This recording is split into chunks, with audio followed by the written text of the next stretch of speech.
चाषी भाई माने छटफट होउचंती एवं ये तुहा को तुहा वर्षा रे धान बस्ता धरी मंडी रे पड़ी रहिचंती किए मिल रे पड़ी रही एवं कोठी किए बाटे रे रही ये सोनपुर बरगढ़ ठारू आरंभ करी कोरापुट पर्यंत पुरी ब्रह्मगिरी आरंभ करी मयूरभंज बालेश्वर पर्यंत प्राय सबु स्थान रे यही अवस्था सृष्टि होती। चाषी भाई मैंने नाही नथिबा समस्यार सम्मुखीन होउचंती। मु भाबुची बहुत हुए एभली समस्या केबे देखा दी नथिला। एथरक समस्त अवगति निमंते मु कहि रखिया पई चाहूची सरकार जानिथिले एथरक एर्ली मॉनसून आसुची तेणु एर्ली मॉनसून जतबेले आसुची से समय रे डिपार्टमेंट से भली प्लानिंग करबा कथा किभली भाव रे चाषी भाई मानको धान ठिकणा भाव रे उठिबो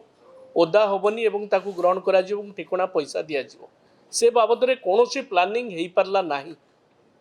जो कथाटा रिपोर्टटा संजय बाबू एठी आपण मानक आगे सूचना दौले एबे भी सरकारी नथी से अच्छी जे से टार्गेट रे पहुँची नाती 62,000 मेट्रिक टन एपर्यंत पड़िकी रही हिसाब अनुसार मोर जहाँ हिसाब रही से टार्गेट जहाँ रखी 20 लाख मेट्रिक टन रखी मंत्री कहते 19 लाख मेट्रिक टन ऑलरेडी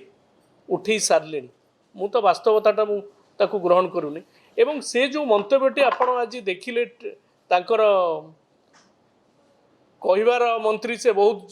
जोरे कहते सब बेले किंतु वास्तवता ठारू बहुत दूर से रुहंती से जो कहते जे आमे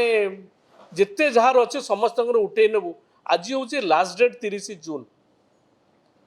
किसी निर्देशनामा अच्छी कि लिखित भाव में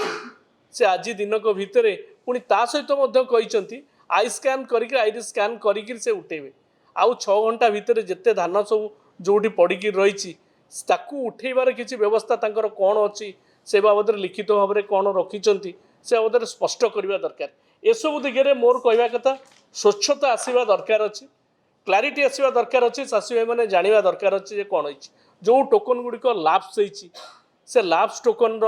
अवधि केते दिन बढ़ई कौन कर बाबद लिखित रहीबार अच्छी केते दिन बढ़ेबे वर्तमान आज जदि सारीदेवे समस्त नहीं से भली मेकानिजम तांकर अच्छी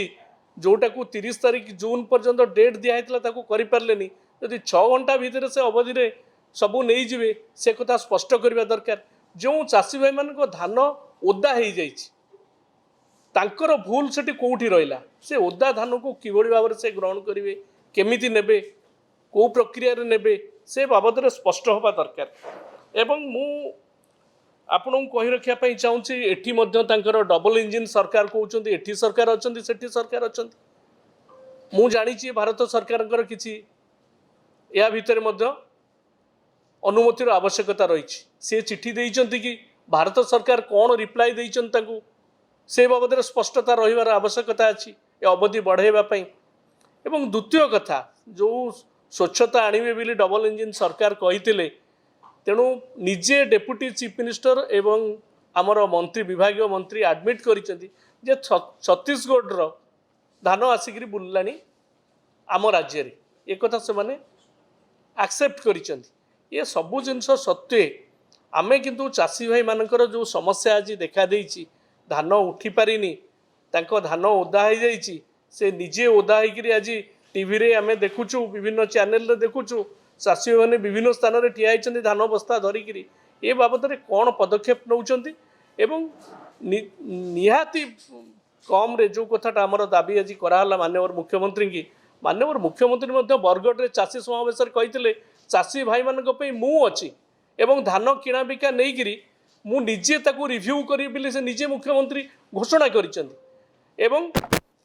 सरकारी भाव में गोटे कैबिनेट सब कमिटी एवं मिनिस्ट्रियल कमिटी करी जदि आवश्यक पड़े ये अवधि को बढ़ाइवाई व्यवस्था करें निजे घोषणा कर सरकार स्तर निष्पत्ति नि आज जून 30 हो जाऊँगी वर्षा होउची ए बाबद में कौन कैबिनेट सब कमिटी नहीं एवं जीओएम कौन नहीं ये बाबद में स्पष्ट करवा दरकार मान्यवर मंत्री एवं चाषी भाई मान हितपाई जो दाबी आमर आज विजु जनता दल तरफ आम करुचु अंतत पक्षे मासे समय दि जाऊ अवधि दि जाऊ एवं जो टोकन गुड़िक लाप्स कराई रिभैलिडेट कराऊ एवं ଚାଷୀ ଭାଇମାନଙ୍କୁ ହଇରାଣ ହରକତ ନ କରିକିରି ସହଯୋଗର ହାତ ବଢ଼ାଇବା ନିହାତି ଜରୁରୀ ଅଛି ଏବଂ ବଳକା ଧାନ ଯାହା ଅଛି ସବୁଗୁଡ଼ିକ ସେମାନେ କ୍ରୟ କରିବା ପାଇଁ ନିଷ୍ପତ୍ତି ଗ୍ରହଣ କରନ୍ତି।